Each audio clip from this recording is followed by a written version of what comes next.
ሰቦይ ሰፈርና ቴምፕል ራን በእውነተኛ ታሪክ ላይ ተመስርተው እንደተሰሩ ስንቶቻችሁ ታውቃላችሁ? ታሪኩ እንደዚህ ነው። ሰቦይ ሰፈር ላይ የሚሮጠው ልጅ እውነተኛ ነው። በግድግዳ ላይና እንዲሁም በባቡሮች ላይ የተለያዩ ቀለሞችን በመጠቀም መሳልን አዘውትሮ ይወዳል። ግን ያንን የሚያደርገው ተደብቆና ማንም ሳያየው ነበር። እንደተለመደውም በቆመ ባቡር ላይ የተለያዩ ስዕሎችን በሚስልበት ሰዓት አንድ ፖሊስ ይመለከተዋል። ልጁም በመፍራት ደንግጦ ቀለሞቹን ሰብስቦ ወደ ሀዲዱ ዘሎ ይገባና መሮጥን ይጀምራል። ፖሊሱም ተከትሎት ወደ ሀዲዱ ይዘላል። ከሀዲዱ እንዲወጣና ምንም እንደማያደርገው ቃል ይገባለታል።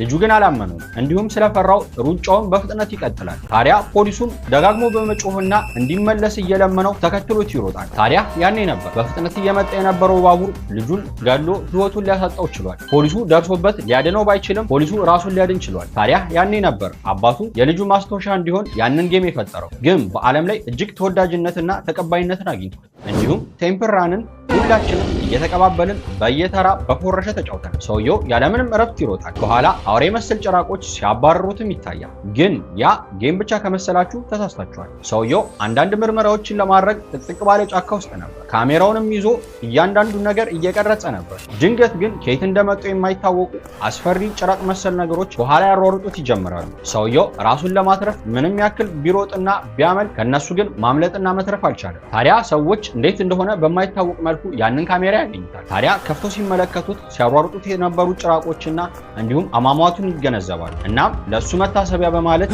ያንን ጌም ይፈበርኩታል። ያም ጌም በመላው ዓለም ላይ እጅግ ተቀባይነትን አግኝቷል። ለዛ ነው እዛ ጌም ላይ ምንም ያክል ብትሮጡ፣ ምንም ያክል ብትፈጥኑ፣ ምንም ያክል ብትታጠፉ ጌሙ መጨረሻ የለውም ሰውየው እስካልሞተ ድረስ። በተጨማሪም ሰቦይ ሰፈር ከ4 ቢሊዮን ሰዎች በላይ ዳውንሎድ አድርጎ ተጫውተውታል። ይህም ከሁሉም ጌም በላይ አስቀምጧል። እንዲሁም ደግሞ ቀድሞ 1 ቢሊዮን ዳውንሎድ በመግባትም አንደኛ ነው። የዛሬው ቪዲዮ ይመስል ነበረ። ታሪኩ ከተመቻችሁ ቻናሉ ሰብስክራይብ እንዲሁም ደግሞ የቪዲዮ ላይክ ማድረግ እንዳይረሳ። ቀጣይ ደግሞ የማንን ታሪክ ይዤላችሁ ልምጣ ኮሜንት ላይ አስቀምጡልኝ። እስከዛው ድረስ መልካም ቀን።